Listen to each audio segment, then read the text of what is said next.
The title, Acts of the Apostles, Práxeis Apostolōn, would seem to identify it with the genre telling of the deeds and achievements of great men.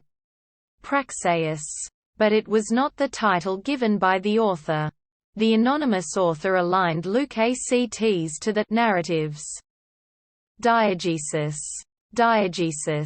which many others had written, and described his own work as an orderly account. Akrobos kathexes.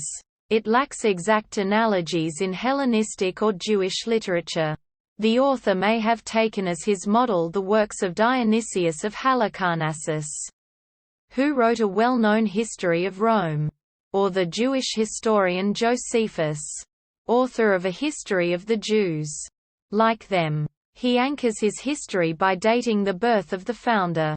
Romulus for Dionysius, Moses for Josephus, Jesus for Luke. And like them he tells how the founder is born from God, taught authoritatively, and appeared to witnesses after death before ascending to heaven. By and large the sources for Acts can only be guessed at.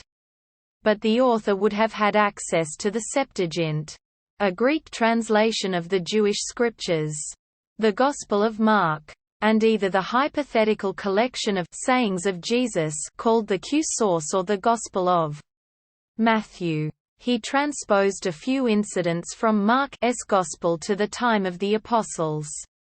For example, the material about clean and unclean foods in Mark 7 is used in Acts 10.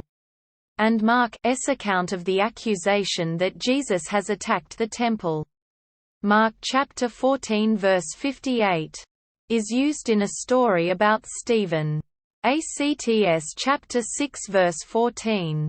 There are also points of contacts, meaning suggestive parallels but something less than clear evidence, with 1 Peter, the letter to the Hebrews, and 1 Clement. Other sources can only be inferred from internal evidence.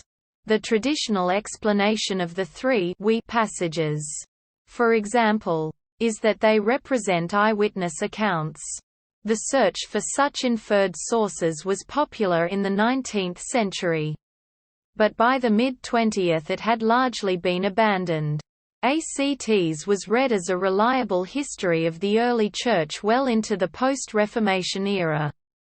But by the 17th century biblical scholars began to notice that it was incomplete and tendentious.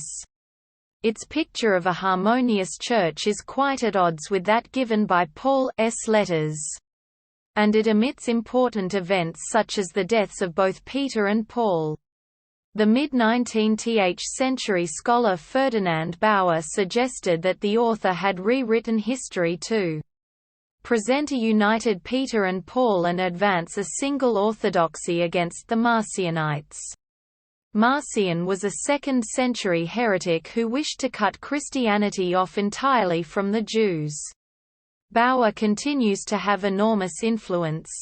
But today there is less interest in determining the historical accuracy of Acts, although this has never died out, than in understanding the author's theological program.